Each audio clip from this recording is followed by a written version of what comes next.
Morning, Shabbat Shalom to everyone. It is a absolutely beautiful August morning in Texarkana, Texas. Good morning to everybody who's here in person. I get to look at your beautiful faces today and see the smiling faces shining back at me. I get to also look into the camera and say hello to households all over the world. Most important, the one that's looking at me right now, that I'm looking into the camera at. And I pray a blessing upon your household and upon your family and upon yourself. May this be a day in which the shalom and the wisdom and the guidance and the counsel of the King is upon your life in a way that awakens all the divine potential and sparks of glory and beauty that are within you. Amen. Well, we'll see how this all flows. Good to see all of you here. I see some new faces or old faces walking in the door. Good to see all of you. Well, we are at a strategic stage of our Torah studies. Here we are doing what we laughingly call Around the Torah in 80 minutes as far as the program. Then we have our conversations and fellowship locally. But we are here talking with you and talking with our folks here all at the same time. And so we're going to see a shift in the atmosphere of the Torah. We're getting closer to the climactic end of Torah, which is a couple weeks away in Parsha. Well, the climax is Nitzavim. And then we have the end, which is Moshe walking up the mountain of Nebo into the waiting arms and eternal embrace of the Holy One, his God. Well, as he gets ready to make that exit, as we get ready to say our farewells to him, he has been talking in Devarim, words, impactful messages that shift the atmosphere, that stir something deep within, that carry the weight of the glory of the Creator of the universe, and therefore that are like the voice of the Holy One himself, that awaken things within us, that stir our hearts. So he's been doing that to us now for chapter upon chapter, passage upon passage, and every word that he speaks carries this weight. So you don't rush by them. You take your time. You let them just kind of soak over you, because these are not just ordinary words that we're reading. This is not some religious text. These are the inspired Devarim of the Creator of the universe through someone who knows him better than we ever will, probably. 40 years, day in, day out, speaking to the Creator of the universe as a man speaks to a friend. So let's learn from these Devarim. Let's be energized and empowered by these Devarim. We have been in the midst of Moshe has been in the midst of downloading what I have called the come up here and see what I see discourse. This is the second of the great discourses on the plain. There are three total in Devarim and Deuteronomy, as it's called by the Western world. There are three of these speeches, but this speech has this essence of come up here. Lift up your eyes, lift up your chin, open your eyes, let your vision be enhanced, let your vision be restored to its intended state, and see things that I see. See the world, see your days, see your family, see your bloodline, see creation through these bigger eyes. Sees the end from the beginning, we used to say a lot in the charismatic world when I walked through that process. He sees the end from the beginning. And that's the idea of Moshe saying, come up here. Come up where I sit. Come up to the realm in which I live, and now begin to look at your life and look at your world through these eyes that have enhanced vision. He's been in the process of that. He's last week in Parsha Shoftim, he began to show us the kingdom of heaven infrastructure downloaded to and inaugurated in operation upon the earth. He talked first to us about five different aspects of kingdom leadership. At the center of it all was the king who sits on the throne. And then we have the four living creatures. I say I'm telling because we're mirroring what's going on in the heavenly realm. The four living creatures, the 24 elders, the seraphim and the cherubim, and the Lamb, the Lion of the tribe of Judah, the morning star, the Lamb who opens the scrolls and has the right to open the scrolls. These are the aspects of kingdom of heaven leadership in the heavenly realms, and he says something corresponding to each of those. Last week's lesson, I'm not going to repeat it for you, but here you can read it. Now, we are changing focuses today. Moshe is shifting. He says that was form, that was structure, infrastructure, that was protocol. Now I want to get personal. And so the section of the come up here and see what I see discourse is about to get very, very personal. It's going to get to the real nitty-gritty of actual life. The name of this download portion is Tetze. When you, a lot of English people will say go out, but that would be a different word. That would be another word altogether, a verb. The Tetze means when you begin to spring forth, when you begin to grow forth, branch off, begin to bear fruit, when you expand, when you grow and begin to become what you're created to be, that's the story of this week's parsha. You, individually, because we already know what collectively we're supposed to look like and what we're supposed to do. Individually, here's the process. Ki Tetze, when you begin to bear fruit, when you begin to bud, when you begin to have leaf, when you begin to have substance to you, whenever you begin to impact your world. Well, I hope you're excited about that. We have some interesting things to talk about. He's going to go through 40 or so different fact scenarios. I call them parables. Yeshua taught us. He taught his disciples, and he has had recorded for us these series of parable after parable after parable. Kingdom of heaven is like. The kingdom of heaven is like. The kingdom of heaven is like. That's the didactic method that our Messiah used. Well, he didn't make it up on the spot. This was the same method that Moshe is using in Parsha Ki Tetze. He's giving us parable after parable, fact situation after fact situation, illustration of opportunity to engage the world with kingdom of heaven mindset and power versus the other ways you could possibly do it. So, we sit here on the brink today. We are about ready to bear fruit. This is harvest season. We are, if you haven't noticed, if you looked around, this is harvest season. And whatever you've planted, whatever has been planted in you and whatever you have been sowing, that will be reaped. So as you go forth, as you break out, as you begin to bear fruit and show signs of what was planted in you and what you have been sowing, this is your challenge. You will have these challenges of Parsha Ki Tetze. So I started this morning in a stunning fashion. I said goodbye to my bride, and as she was getting ready to come, and I came a little early to kind of get things ready here. The lights turned on. So I walk out of the back door, and I go into my garage, because you go into the garage where it's all closed off, and then you open the garage door, and you go out to your car. My car's outside. So I go outside. I go into the garage, and I push the button for the garage door, and it doesn't work the first time. And it's like I hear a voice speaking to me. I presume you've heard this kind of voice many times in your life. Hope you have. Hope you heard it this week. But this voice speaks to me that I know this voice very well. And this voice says, are you ready? Are you ready to go out to the world? Are you ready for this door to open? Because once this door opens and you walk out, you are responsible for the impact you have upon my world. You are responsible for the impact you have upon my world. You have a position, you have a opportunity of influence. What you say, even the way you carry yourself, even the tone of voice that you use, the facial expressions that you manifest, the body language, much less the actual vocabulary that you release, much less the behavior or interactions and personal conversations that you have with people and what you talk about.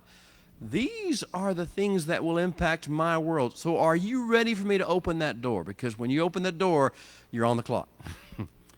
And so I I reluctantly take a deep breath and open the door because I know I'm not ready. Hey, I've had a week just like you have, right? I've watched too much news, and I've seen too much social media, and I've heard too many people with all their gripes, and I've seen the civil war going on in the world. I've seen the war with China ongoing. This is our reality. And so the next thing I hear is me, my flesh, crying out to God, I don't like this world as it is. I don't like this fact scenario. I don't like this situation the way it's being presented to me. Could you change it, please? And I hear this. That's why you're here. That's why you are here. That's why I told you before you open the door, before you open the garage door and you go out and you see the sunshine and you see the cars driving by and you see the city laid out before you and you see the world expanding all the way out in every direction, north, south, east, and west, through cities that are in turmoil and through countries that are at war. Before you understand, you want to change the world to something that fits your plan. He said, no, I put you here so you would change the world to something that's my plan.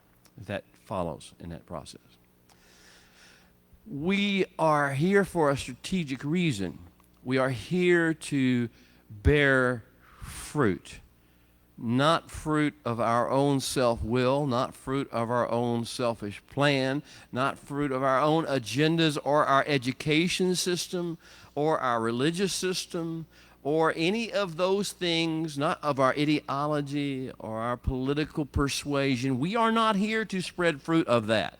There are plenty of people doing that. That's why the world is why you don't want to go out and face it. We are a counterculture. We are called to a higher purpose, a higher calling, because we have higher giftings. We have higher knowledge of our King.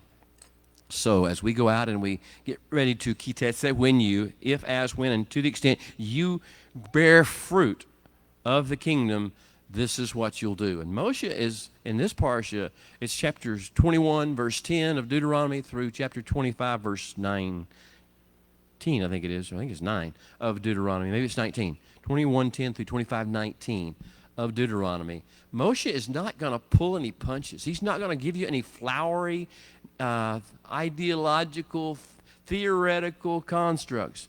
He is going to be real. He's going to touch you, because here's the point. When you go out, when we step forward into the world, we are immediately going to be bombarded with things that trigger us. Have you noticed that lately? Looking at the people here in my room, I could look at you in the camera as well. Have you noticed lately that as soon as you step out into the world, or as soon as you begin to be affected or impacted by things that are going on around you or being talked about by media or whatever, you begin to get triggered. Your emotions get triggered, your opinions, your attitudes get triggered, your mood gets triggered. He says, this is life. This is the life I put you in. You are here for that purpose. You're not here to avoid those things. You're here to bring the shalom and the joy of God into those things. It doesn't happen automatically. This is a training program, a lifelong training program that Moshe is going to be helping us with. And so I call this part of the come up here and see what I see discourse by a little slightly different name. I call it the Moshe's Great Commission, go and teach all nations discourse. That part of his teachings. We are here to go and call into all nations and teach them all things that we have been instructed, all the things that we have been taught. And that means we will be a counter. We will not look like them. We will not look like the people. I call this the parsha of bringing the kingdom of heaven to earth. And doing it one challenging, narrow road nuance at a time. The narrow road lies before us. The broad path does too.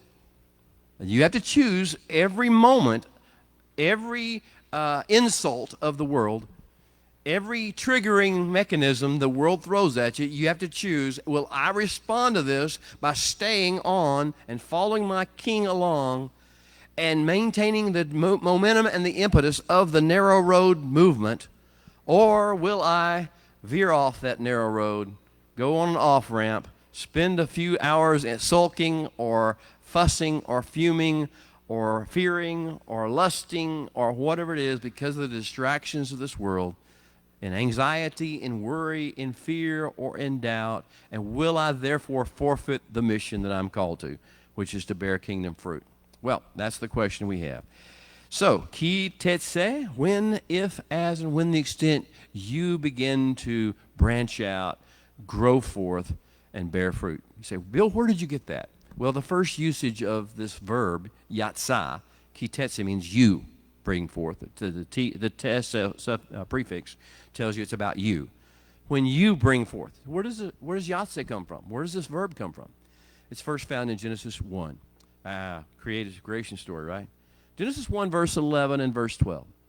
In Genesis 1, verse 11 and verse 12, the Holy One, the creator of the universe, then called Elohim in the text, he does some fascinating things. It's the third day of creation. He's already separated the waters above from the waters below. And now he separated dry land from the waters on the earth. And as the next thing he does is he begins to call forth out of the eretz, out of the ground, out of the earth, he begins to call forth the herb of the field and the tree of the forest, and they begin to come forth out of the, and he says, now grain, your herb of the field, your grasses, yatsa. Now yatsa, bring forth, bear fruit, grasses of the field, with seed. It's in the grasses, and trees, bear forth, yatsa, trees, bring forth fruit, which is your seed. And so this is what yatsa means. So when he says ki tetze, he's saying you're like the trees of the field, you're like the grasses of the pasture. Now is your time to bring forth fruit. Now here's what it's going to look like. Here's what your fruit's supposed to look like. Here's how you'll know if you're producing fruit, like if you're producing wheat or you're producing tares. You're producing the fruit that is of your root, or is the fruit of your flesh? Which one are you producing? We'll find out soon. I call it also learning to keep moving forward on the narrow road. Even when, now even when is going to get you in a few moments, because you're going to recognize your past week as being part of the even when. So learning to keep moving forward on the narrow road, hand in hand with your Messiah King, even when what? Even when enemies surround you. The psalmist, Psalm 12, David says, the wicked are on all sides. The wicked are on all sides, to your right, to your left, to the north, to the south, higher in the echelon of society, lower in the echelon of society.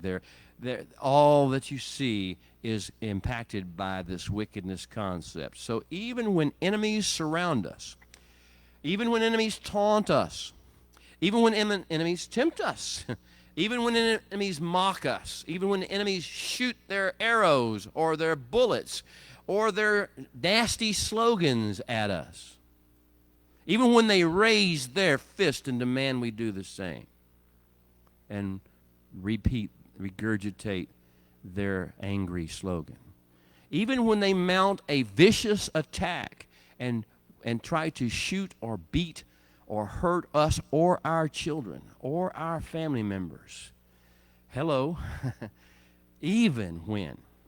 To learning to keep moving forward on the narrow road path with the Messiah in the lead, doing his bidding and doing his will, even when enemies are surrounding us, all around us on every side, taunting us, mocking us, tempting us, threatening us, shooting their weapons at us, mounting attacks on us, demanding we comply with their mantras and their positions, even then.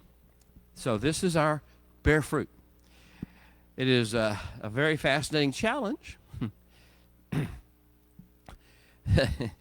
I want to I want to start, though, with the reason we do this. One of the conversations I had with the Holy One this morning in the car as I was driving, after these other things that happened at the garage door and the issue of the world, seeing the world and real. The next thing he said was, what does it mean to you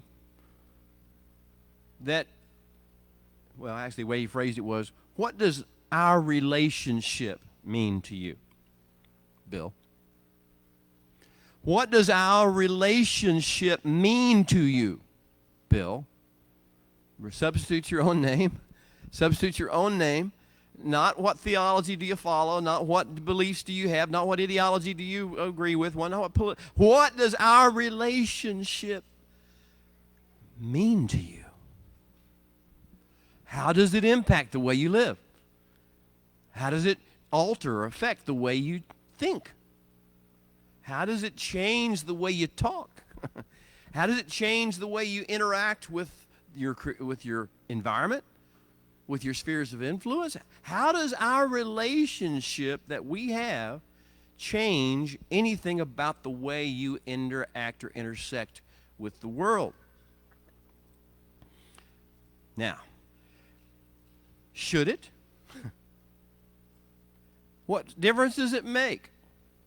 Why can't we just live our lives like every other person out there? It gets triggered and angry about stuff that looks at history and looks at present situation and locks into it and says this is wrong, this is not good, and this is evil. Why can't we be like that? Why shouldn't we be like that? Everybody else is telling us that's the way we're supposed to do it. Everybody's telling us we're supposed to be outraged about this and outraged about that. Everybody's telling us we're supposed to be angry and offended and worried and upset and fearful. He says, why is your relationship with you? What difference does it make? How does it change your impact upon the world, your interactions? Well, I was thinking about this, and the answer that I got is found basically in the book of Romans, chapter 12. I beseech you, therefore, brethren, Rob Shaul said, because of the mercies of God, by reason of, as an outgrowth of the fact that you have received these mercies, that you have received these outpourings of divine love and mercy and patience and goodness and tenderness in your life. Because of these things, because you have received so many of these good things, by reason of, I beseech you, therefore, brethren, because of the mercies of God, then something should happen. If nothing else is happening and you're just acting like the rest of the world, then you haven't been accessing and receiving, being thankful for, being aware of even these great mercies the Creator of the universe has bestowed upon your life and your bloodline and your household and your spheres of influence and your world. The level of grace and mercy and favor and patience He has shown us should motivate something, should stir something within us. It's a challenge every moment. Every moment to remember this, however. So here's the things I've written down. It is the Holy One's will for every man, woman, and child of the human race to get certain opportunities. Opportunities that He has ordained for us to enjoy, but also be transformed by. Among these opportunities that every human being is given are, number one, universal. Has nothing to do with age, any of the classifications that people might follow. All human beings get this right, the precious gift of the breath of life. If you're breathing air, then you have been given this gift. It is irrespective of your merit.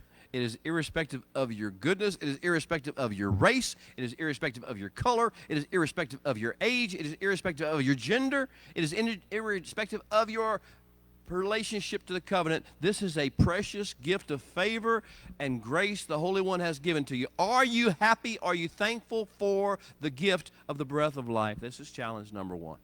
Because if you're not, then he's going to give you some other gifts to see if he can awaken that gift, that thankfulness for that.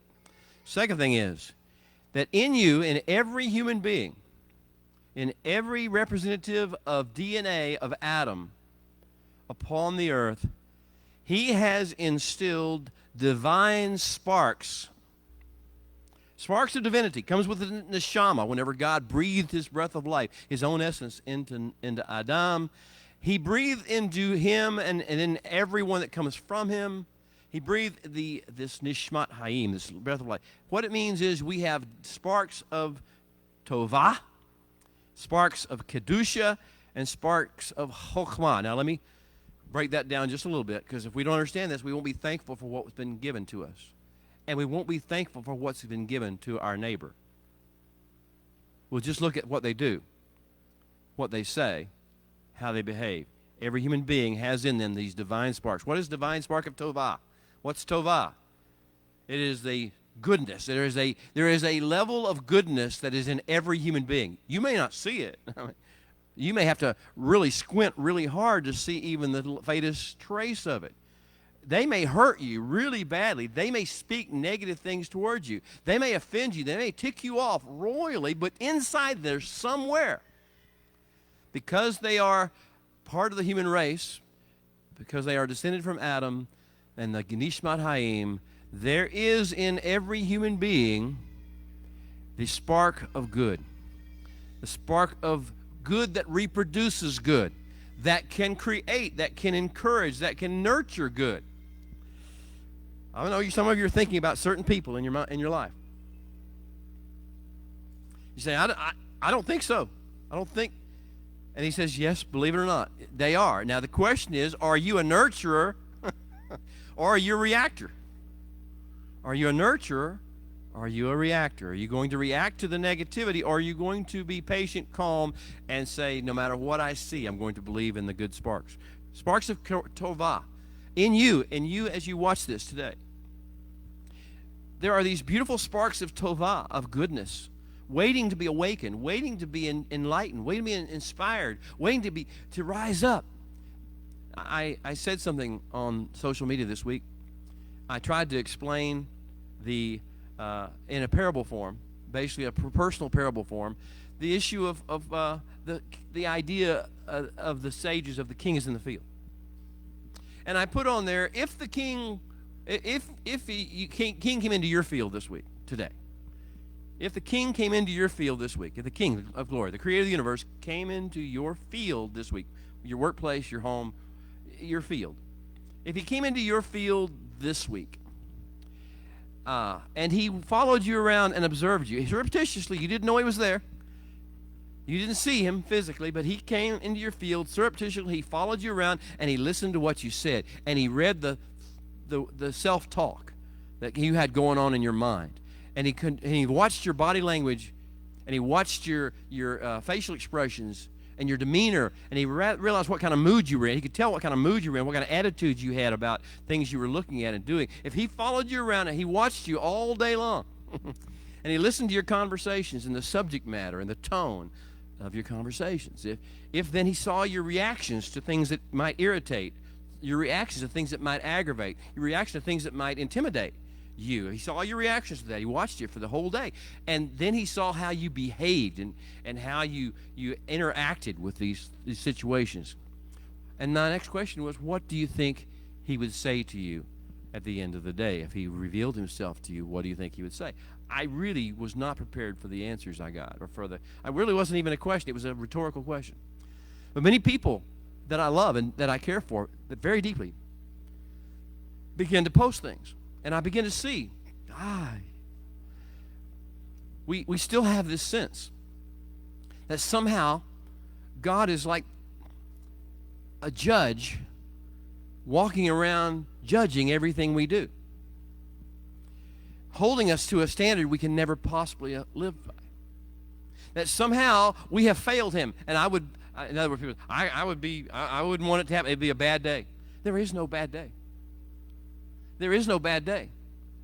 There is no bad day. When the king comes to you and talks to you, there is no bad day.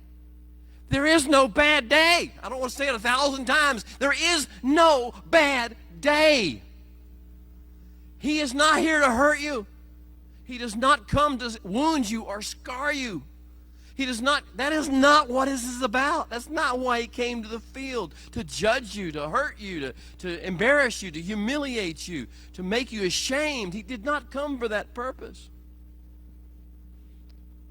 This is a radical viewpoint change that I thought we were further along with than we are, apparently.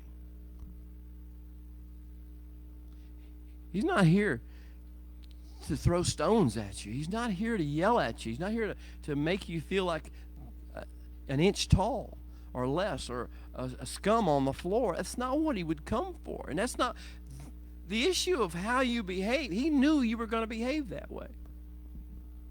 I mean, I had a conversation with a gentleman earlier this week, and I said, you drive a car? You drive a vehicle? He drives a pickup truck. You drive a vehicle?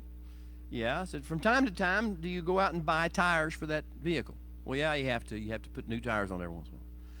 I said, when you go and you buy tires for your vehicle, for your truck, for your car, when you buy those tires, do you know that one day they're gonna blow out? They're gonna go low. They're gonna have a hole in them. You're gonna fill them. They're not gonna be perfect, and one day they'll actually be useless to you at some stage, and may blow out and may even make a mess whenever they do. Do you understand that when you buy these tires, before you buy them, you're all happy when you get them and the ride's real smooth when you first get on the tire, but do you know before you buy them, and every day you walk out there, you know those tires have a limited quality, a limited lifestyle. They're made by human beings. Do you buy them anyway? And are you thankful you got tires on your vehicle? Something to roll on the road. Now, that's the way God is with us. Do you understand that? He knows you're just a piece of rubber between him and the world, full of hot air. You're just a piece of, but he bought you. He paid the price. He bought you, and he invested in you, and he's invested everything in you. And he loves you, and he's not here to say you're a bad tire, bad tire, bad tire. He's here to fix you. He's here to patch you your hole.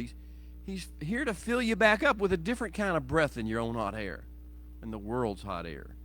He's here to bring a level of purpose and meaning and fulfillment of your divine purpose into you. He's here for your good, not for your evil.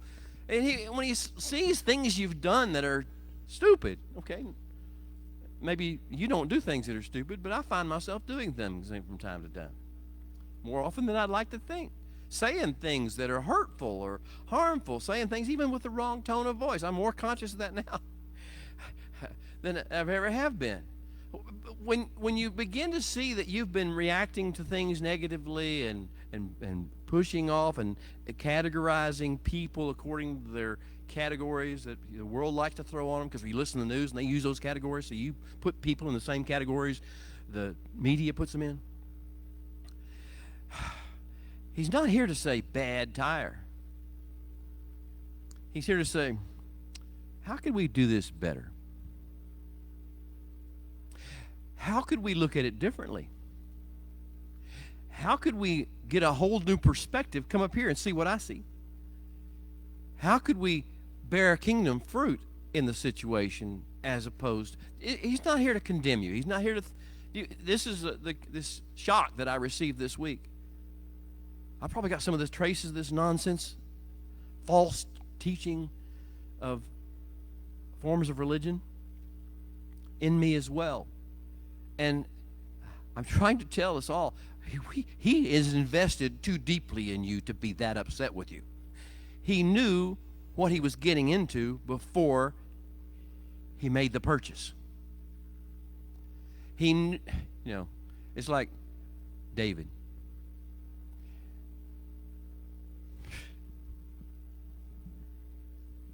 David was the great-great-great-grandson of Boaz and Ruth. The creator of the universe knew before he brought Ruth into Boaz's field, 4 or 5 generations prior to the birth of David, He knew that David was going to be looking one day out of a window and see Bathsheba. And he knew what was going to happen because he sees the end from the beginning. And he knew that David, the one that David has slain his tens of thousands, the David, the son, the progenitor of the Messiah, he knew that David was going to fall miserably, horribly, terribly with Bathsheba. He knew that before it all began. And he chose him anyway. Because you see, he knew it was just a set of tires.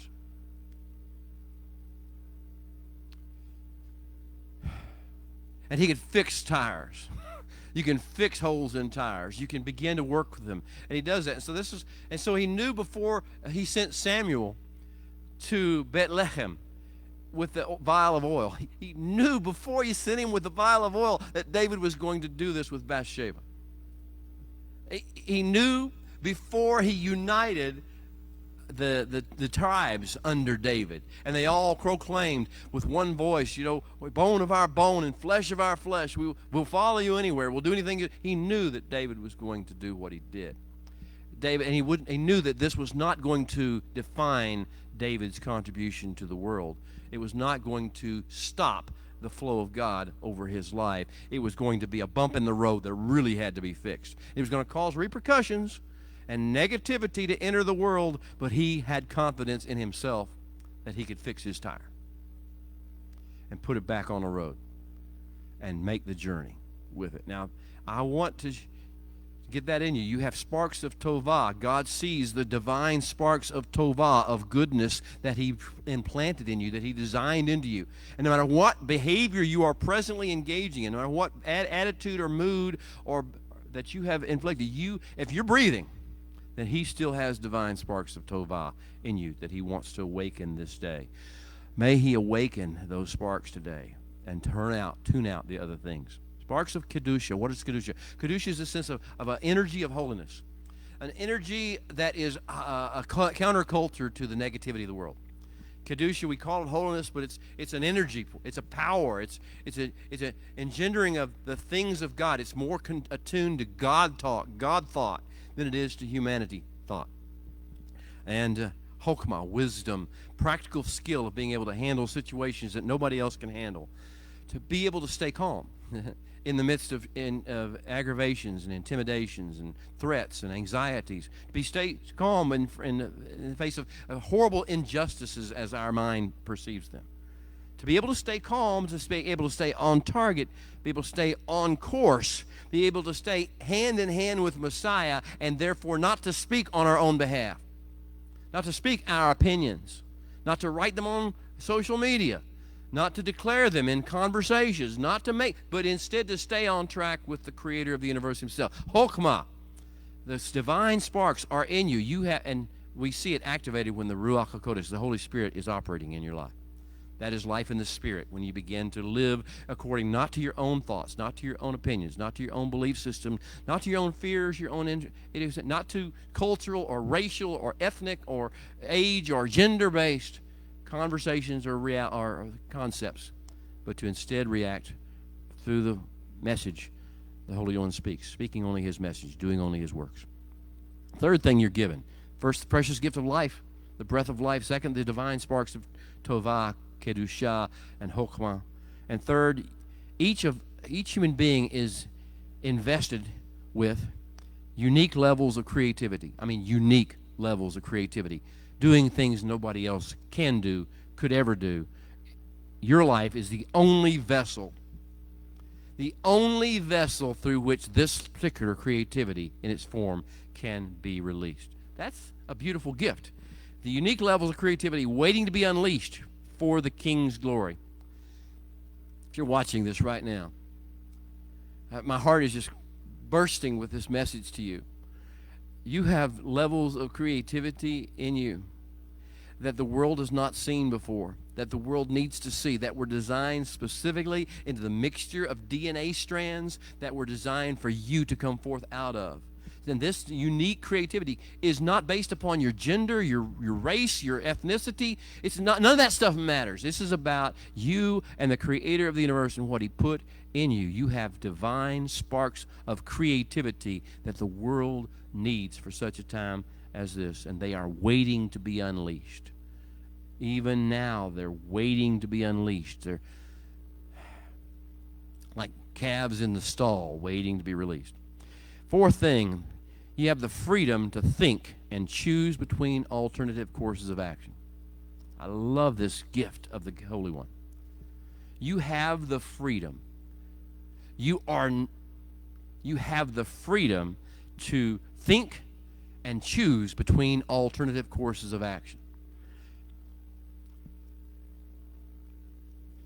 I'm going to pass that for a second because I hope that sinks into you. You don't have to do what people tell you have to do. You don't have to follow some cultural norm. You don't have to follow what somebody on YouTube suggests is the right way to do it. You can follow the voice of the creator of the universe and do what he says. You have that option, but you also have that responsibility to make the choices. And understand you have choices all along the way. Number 5, you have the invitation from heaven to learn from him himself. You have the invitation from heaven to learn from him himself. That's that voice that spoke to me about the garage door. And spoke to me about what our relationship means. It's in you as well. You may not be listening. You may have tuned your voices. You may have other voices you're listening to all the time. But that voice is in there. And he gives a divine invitation. Let me teach you. Let me show you. Let me train you in how to do the things that need to be done. An invitation to learn from him how to steward everything he gives us in this world.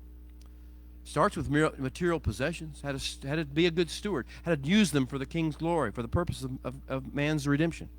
How to steward favor whenever we have favor from either him or from someone in the world. How to be a good steward of that favor.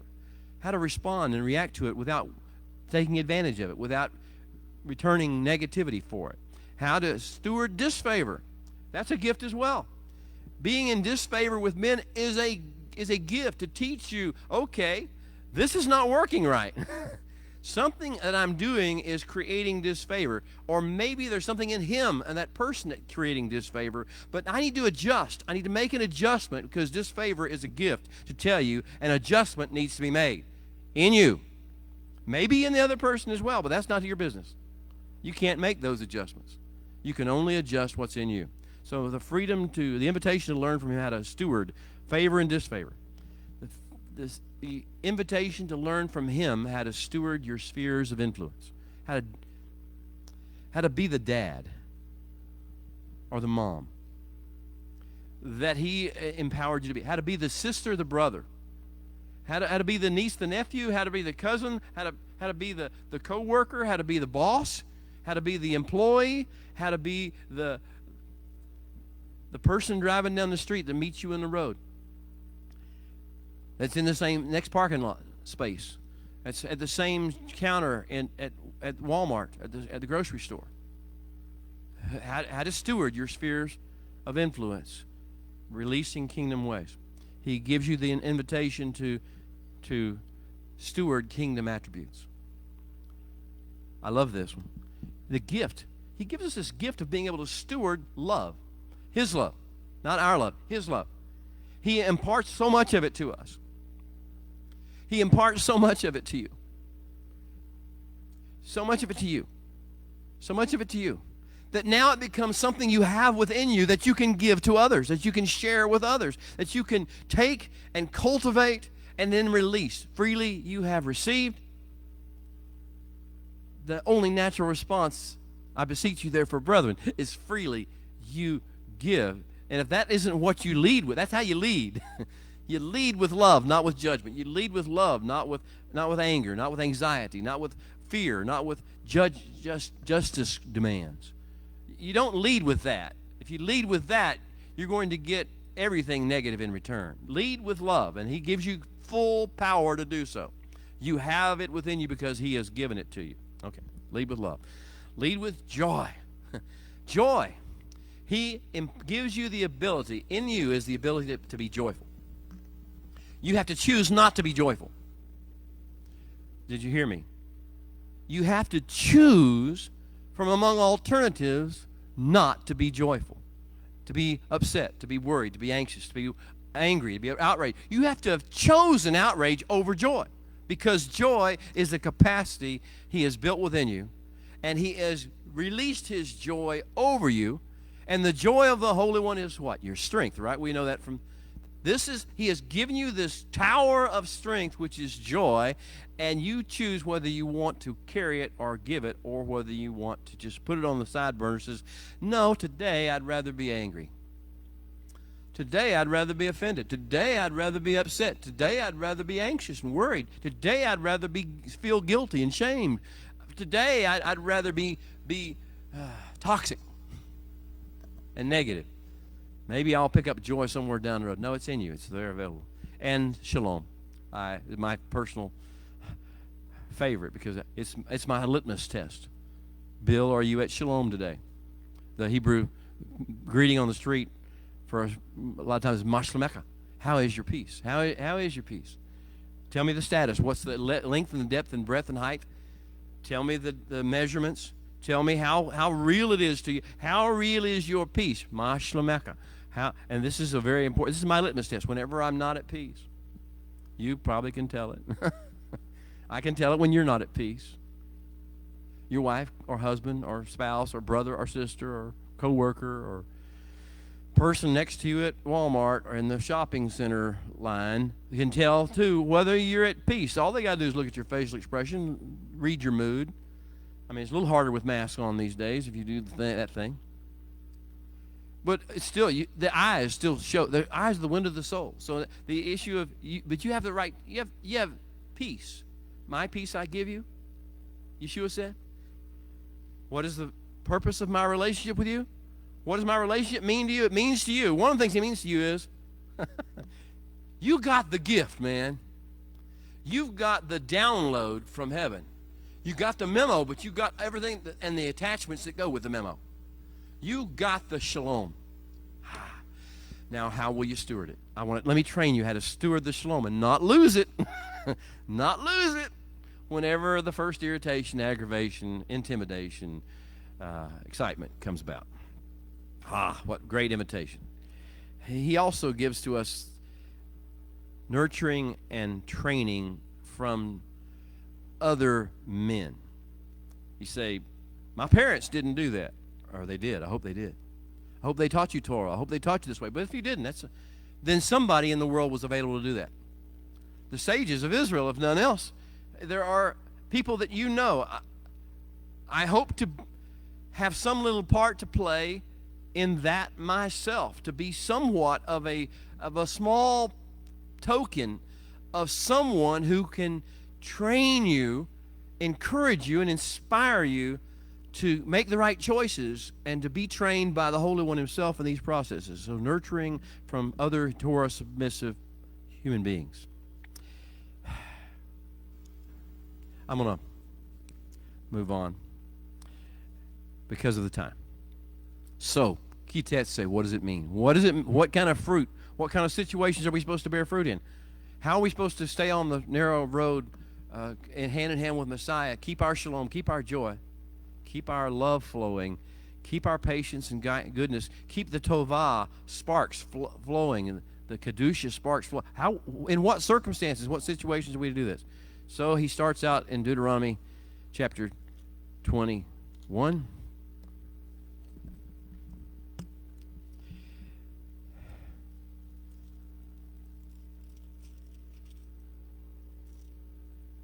When you go out to war, Ki tetze le milchama, in Hebrew, Ki tetze le milchama al oiveka. When you go out to war, to make war, to engage in battle, when you go out to the field, the battlefield, the killing field, when you go out on the killing field, when you go out in the battlefield, when you go out to war upon al oiveka, your enemy, singular. when you go out into the battlefield against facing your enemy. I don't like this scenario. Would you please change the view? Now, this is the reality of the world we live in and the calling upon our life. When you branch out, when you begin to grow, when you begin to nurture, and then you're face to face with your enemy. Who is your enemy? Most people don't understand what your enemy is. An enemy. We begin to go external. First thing, we go external. Okay, who doesn't like me? Who do I hate? Who hates me? Who says bad things about me? Who does bad things to me? Who's on the other side of my ideology? Who's on the other side of my political spectrum? Who's on the other side of my race, ethnicity challenge? Who's on the other side of my gender position? Who's on the other side of me? Who is my enemy? We tend to look externally in that regard. And there are certainly folk out there who are different than you are and have different opinions and might even cause you some grief and trouble. This is real. This is real life. But your biggest enemy is not them. Your biggest enemy is not external.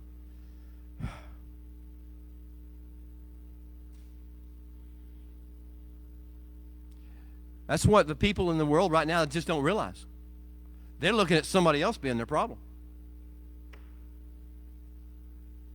The real problem is not with somebody else.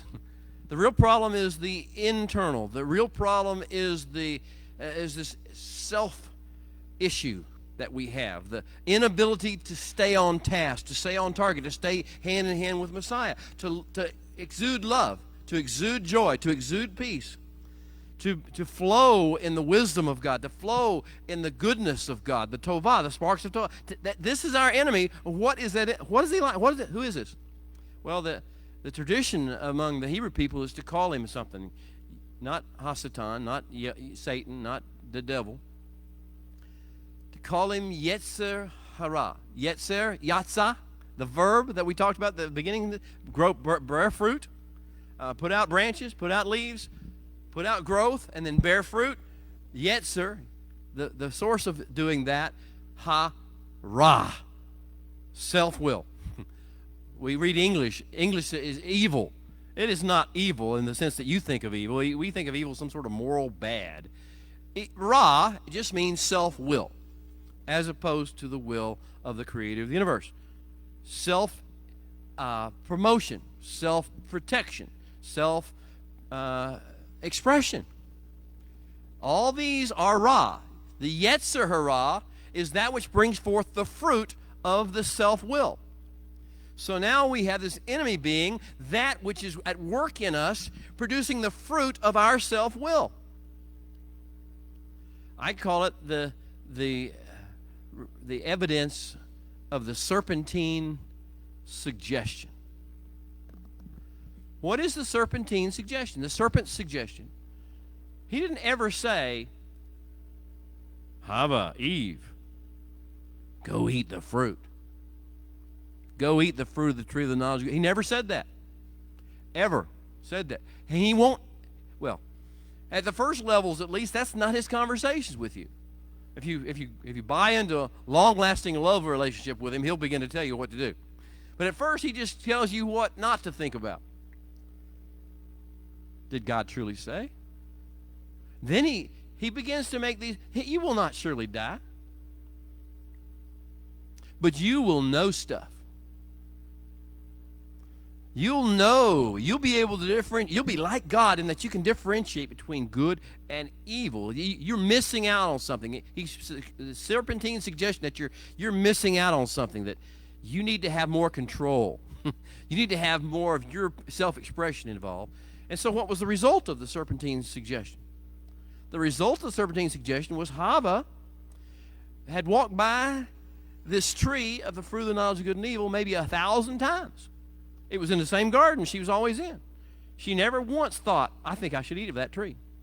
She never once thought, wow, that's a beautiful fruit that I should eat from.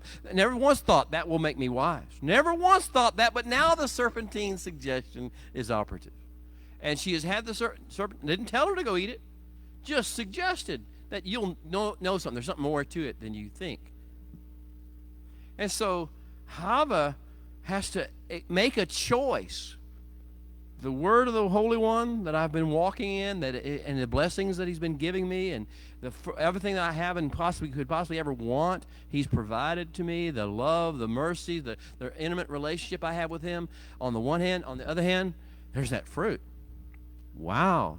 Now that I look at it, now that I begin to see it through different eyes, through the eyes of the serpent, now that I look at it, I say, "Wow! What does she say? It's good."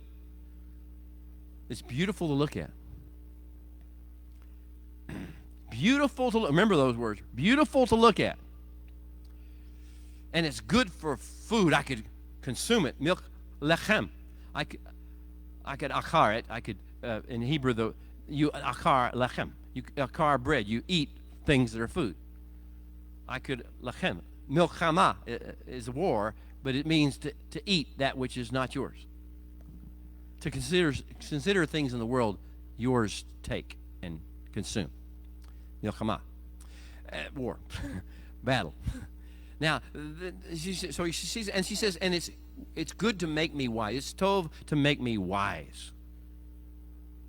To make me a more rounded, well-rounded person.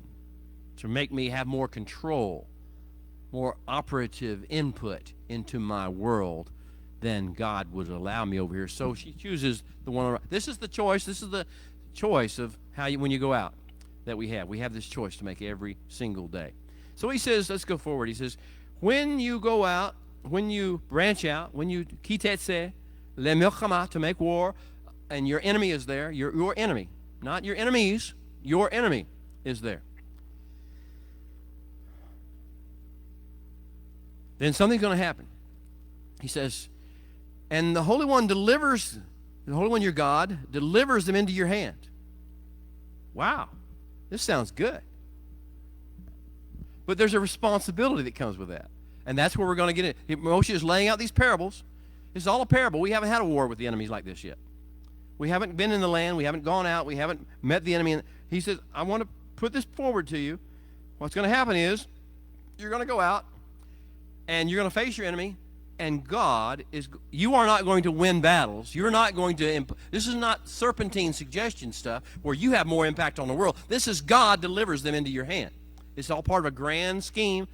Everything in life is part of a grand eternal plan that He has. And He's the one, He's the main actor, not you. This is not for your glory. This is not for your purpose. He's going to deliver them. He wants you to know He is going to deliver them into your hand. If they are in your hand, He has delivered them in your hand. Now you're responsible. Okay, so he says, okay, so He's going to deliver them in your hand.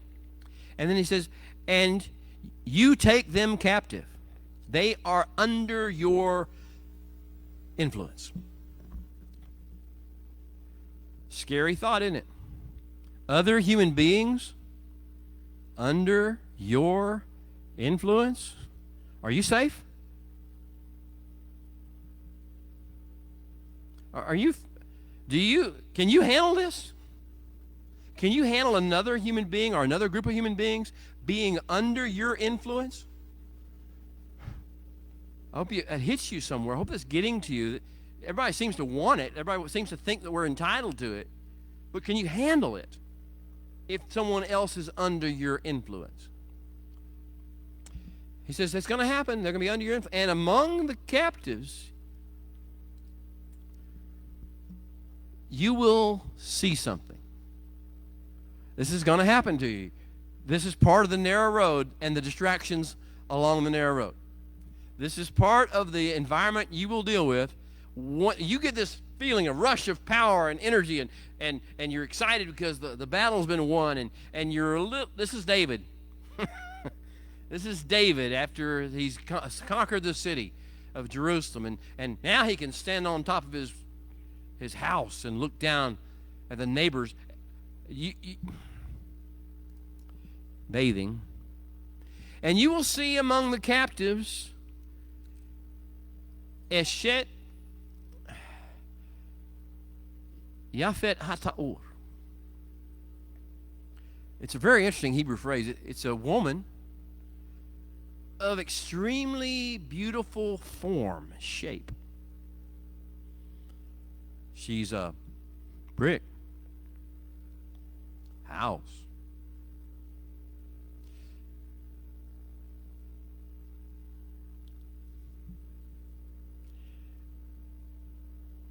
You got to make some decisions now.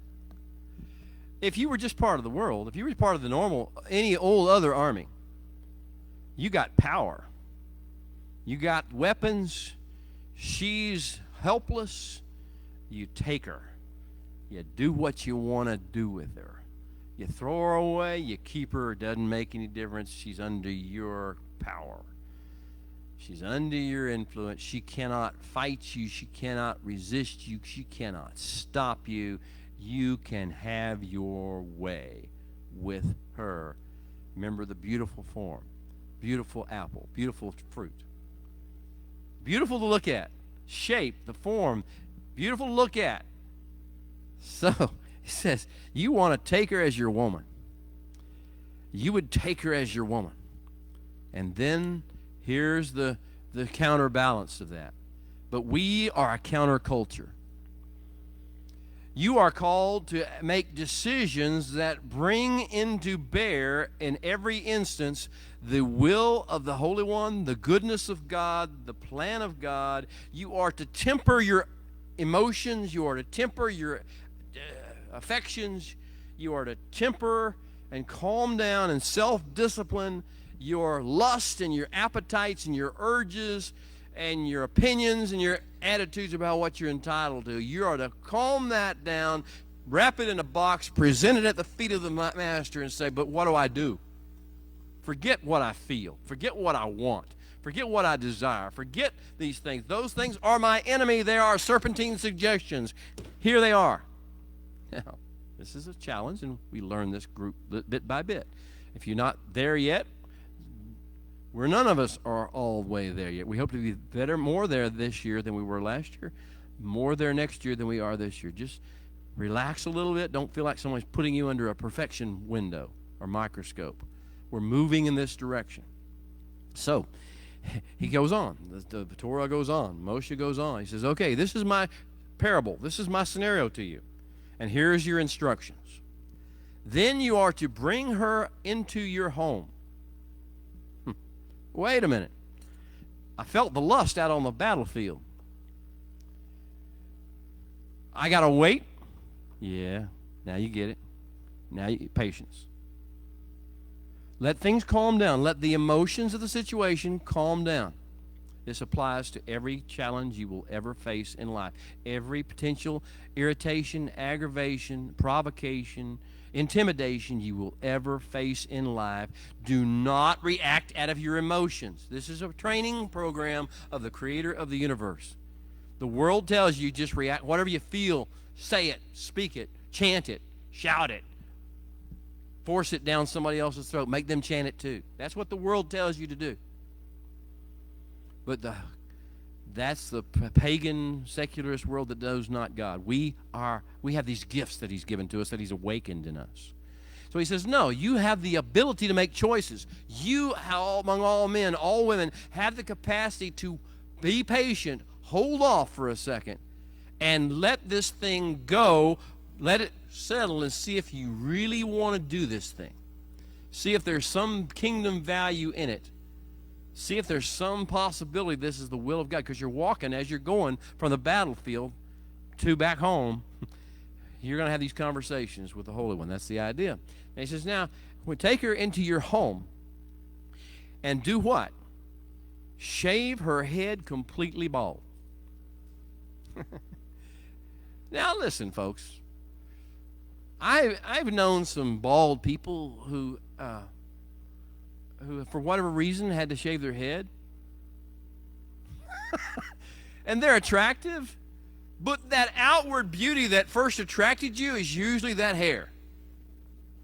And so now, all of a sudden, what you've just done, what the Holy One has told you to do, is make sure you are not being affected by external things.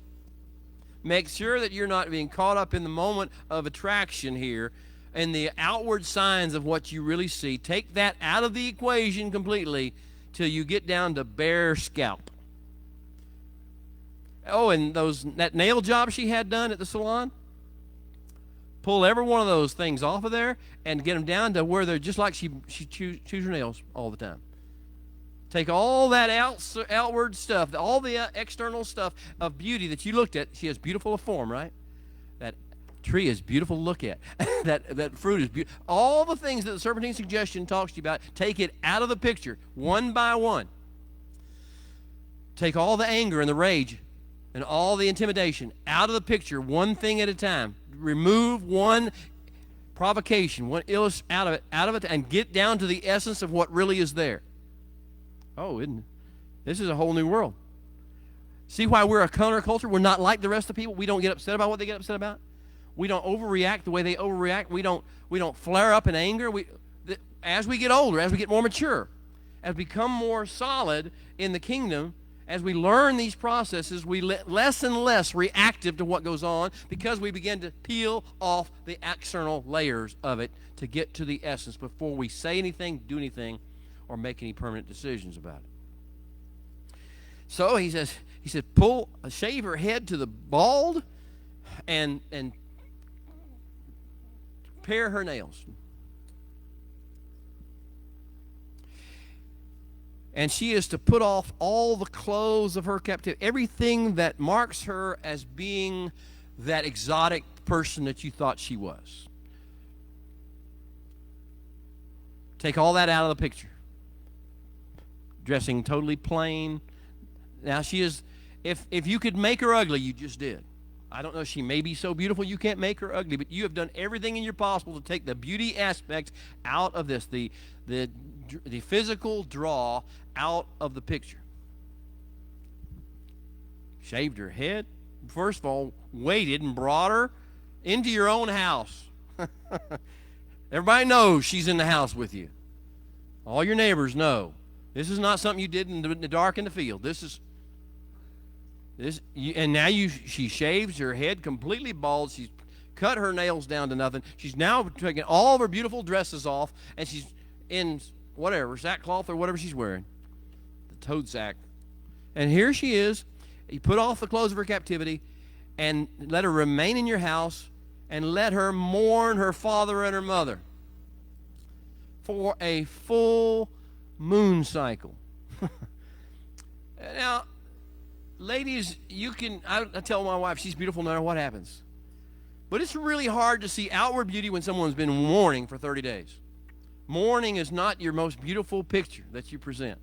You talk about taking every aspect of the attractive, of the beauty realm out, cutting down to essence. 30 days, give them 30 days, let her mourn for her mother and her father. And if you're still hanging in there at the end of the days, then you don't just take her for your woman, you take her for your wife. Now, do you see how different that is in the way the world looks at things? We don't take what we want because we want it. We make different decisions with regard to what we buy, how much we spend, what we bring into our home, what we listen to on the news or on the YouTube. We make purchase decisions. We make view decisions based not upon, is that attractive? Am I interested in that? Do I like that? But on the basis of, is this consistent with who I am called to be, with what I'm called to bring forth upon the earth? Tetze, I'm supposed to be bearing fruit. I'm supposed to be bearing fruit of what? Of the presence of the Holy One in my life, of the kingdom operative in my life. So therefore, is this going to help me bear fruit of that kingdom, or is it going to show I've got another polluted root, a polluted branch that's bearing other stuff in there? What's it doing? So he does this. He goes that way. And she shall be your wife. And it shall be, if you have no delight in her, verse 14 of chapter 21, if you have no delight in her, then you are to set her free, but you are not to sell her for money. You are not to treat her cruelly, because you have humbled her. She was... Be careful how you treat people. Be careful what you say to people. Be careful what sarcasm comes out of your mouth. Sarcasm is a telltale sign that you're eating of the wrong tree, by the way. Cynicism, sarcasm. We should learn to listen to ourselves and to others.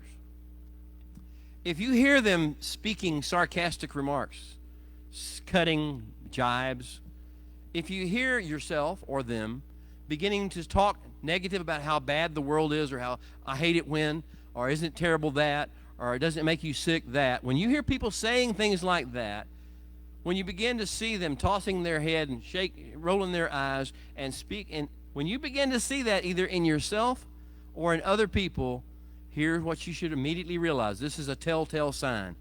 Wrong root, wrong branch, wrong life force.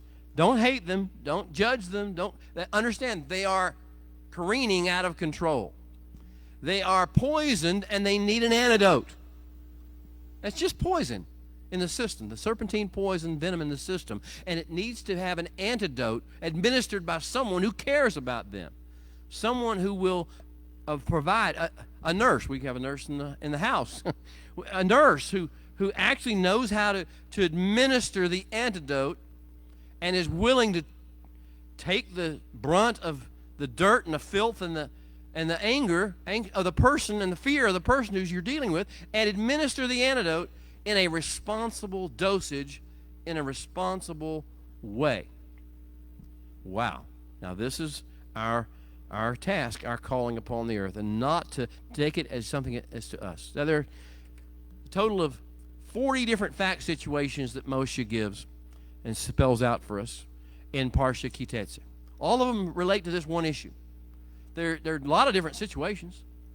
We'll talk about one more, and then we'll probably have to quit in this section. But all these different situations, and 74 different life instructions as to how we're supposed to navigate our way along the narrow road, dealing with the temptations, tests, and challenges of life, not according to our own opinions and attitudes about what's right and wrong, not according to some doctrine or theology, but according to our interactions, our relationship with the Creator of the universe, and listening to His voice and following His divine directives, no matter whether we agree with them or understand them or not. That's the challenge. What's the one other thing I mentioned? You're one of my favorites. You're walking along the narrow road. You're walking your life. You're going where you're going. Maybe you're going to work. Maybe you're going to the store. Maybe you're mowing your yard. Maybe whatever, nowhere where you're going, but you're going somewhere and you see a bird nest. From the time I was a little child, I was always fascinated by bird nests. Most of us are. We're just fascinated by this idea. This bird made this nest. What a cool thing. And so either on the ground or in a tree right at eye level, we come upon a bird nest. Moshe's going to give this scenario to us. He says, now you're walking. As you're walking, you see a bird nest. Now, that's pretty cool just in itself. But this bird nest is even cooler than that. This bird nest has something going on. Now look at it. Mama bird is on the nest, and her wings are spread out. Underneath her wings, you see little beaks and little chirps. She's trying to cover them over. You can't see them.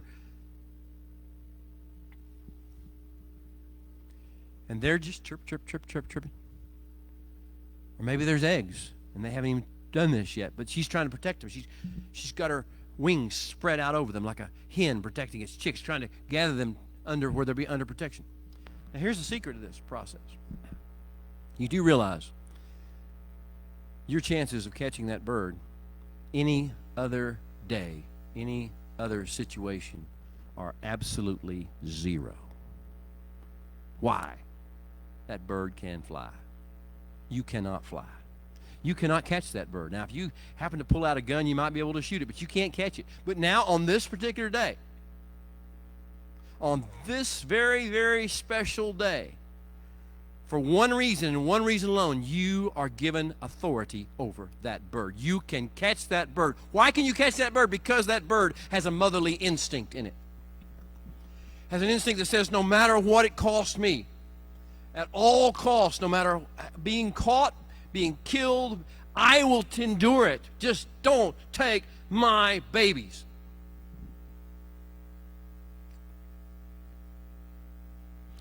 And so here you are. because of this unique instinct of this mother bird.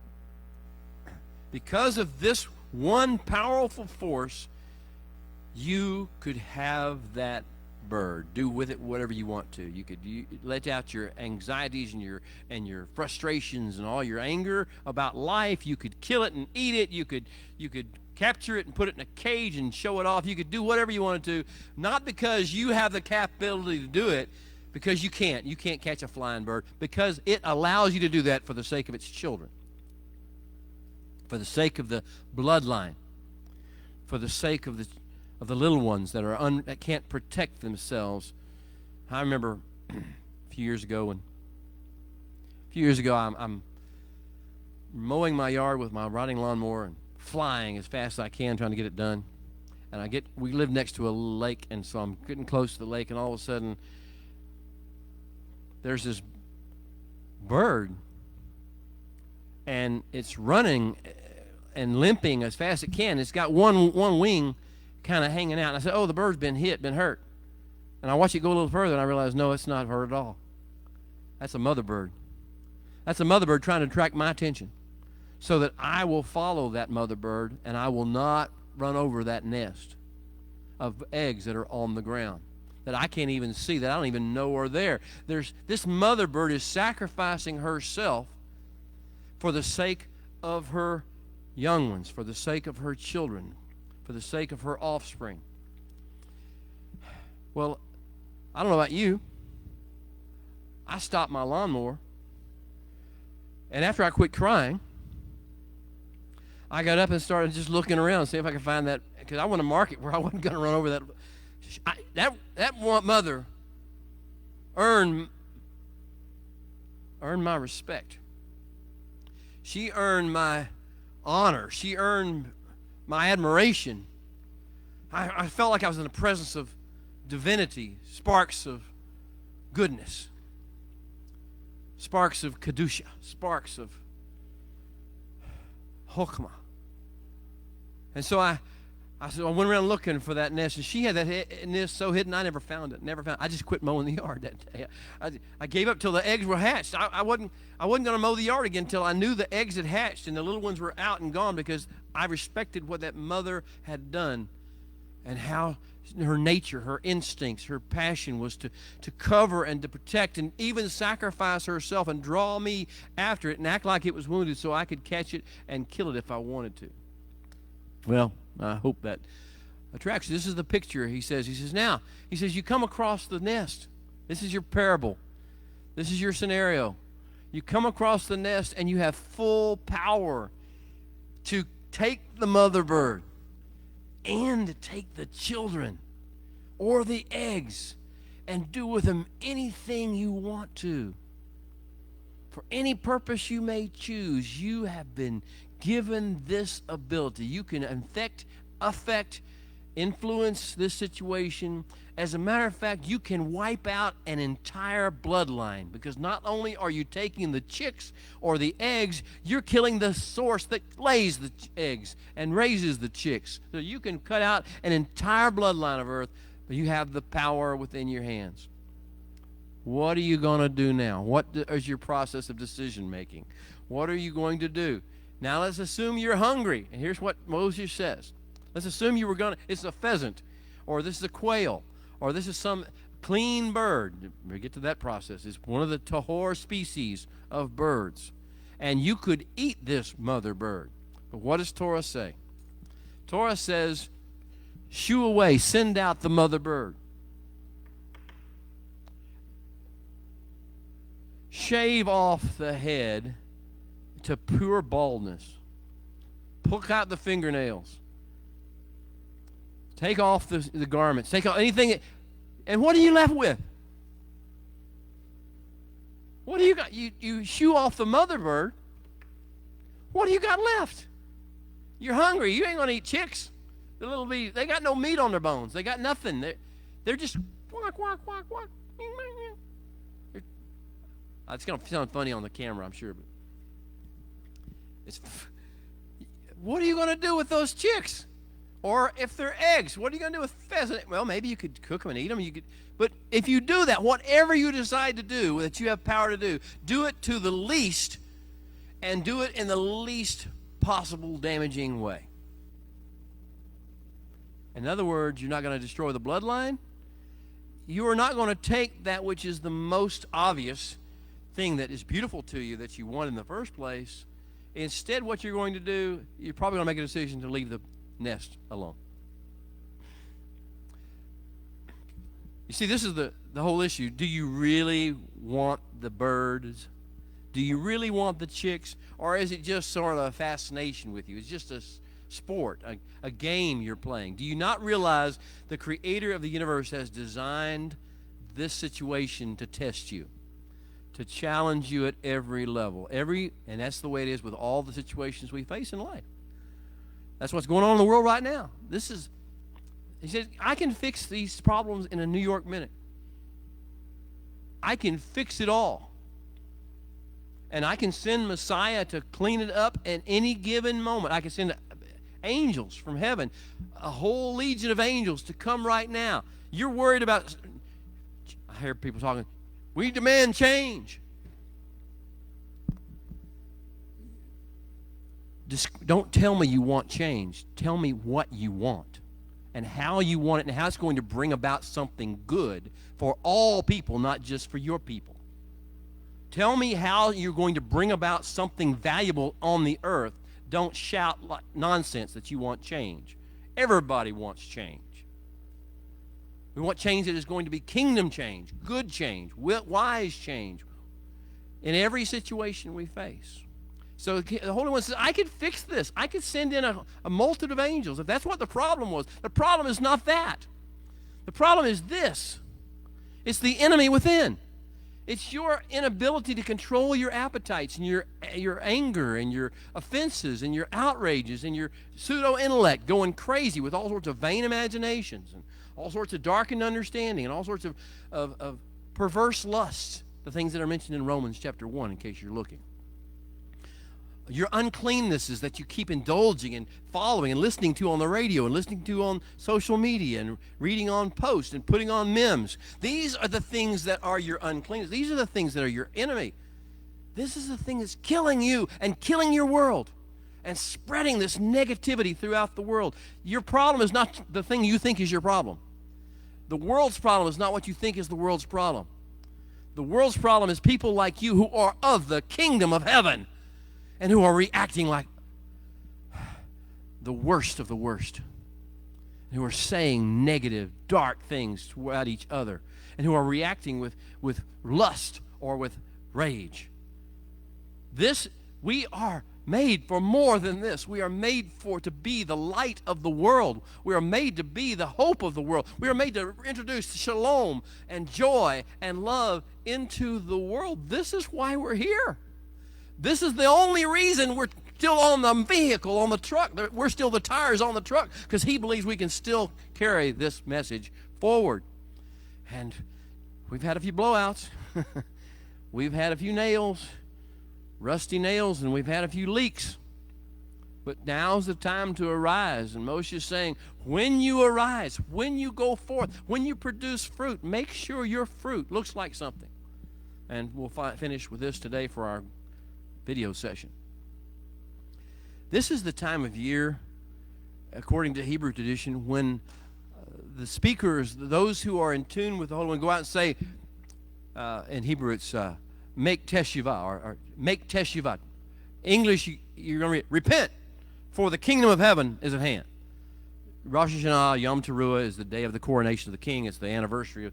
So the day of the Holy One is at hand. The kingdom of heaven is at hand. It's right there. It's 21 days from now, 3 weeks from today. We're going to have the coronation of the king. So the kingdom of heaven is at hand. So make teshuvah, turn back to God. Not people. Repentance is about turning away from sin. It's a very Western concept. And repentance is not something I encourage you to do. I encourage you to make teshuvah. That's the call. This time of year was the time John would have gone out and said, make teshuvah, for the kingdom of heaven is at hand. And what does teshuvah mean? Teshuvah is not repenting from your sin. That will happen automatically. It's part of a bigger process. The bigger process is turn back to God. Find him in the field. Find him. Run to him. Lay before him. Bow before him. Put your face before him. Grab a hold of the tzitzit of his garments. Hold on to him. Connect with him. Let his energy pulse into you. Reconnect with a source from which you get all strength and all power. Get away out of your head. Get out of your mouth. Get out of your ears. Get out of your news broadcast. Get out of your social media and get on your face in front of the creator of the universe, his majestic manifestation of his son. And hold on to the hem of his garment. And grab a hold of those tzitzit. And let the energy of his life change the way you look at everything. Make teshuvah. So much more. In the process, of course, you will lose your sin. But you won't be doing it intentionally. And you won't be saying, oh, I had to give up this. No, because what you find in the field when you grab a hold of the king is worth 10,000 times 10,000 times the amount of the value of any opinion you had, any attitude you had, any sense of being right you had, any sense of doctrine or theology you had. When you grab a hold of the king and you hold his garments, things begin to pulse in you. Things begin to awaken in you. Power begins to flow into you. Wisdom begins to work in you. Life begins to come forth out of you. Hope and joy and influence upon your community and on your spheres of influence begins to awaken in you. And suddenly, to the extent you can stay connected to him, you become the messenger. You become the tire. You become the hand extended, the heart breathing, the toe, the foot setting an example, giving a footprint, leaving a footprint of Messiah upon the earth. Well, this is the message of Tetze. I could have gone through all 74 instructions, all 40-something illustrations, but I've chosen just these two. And I've spent plenty of time to do those two. I hope the message is clear. Moshe's message is, I know you have all sorts of reasons to be distracted, angry, offended, aggravated, upset, lustful, whatever your emotions and your flesh tell you to do. But you were made for better than this.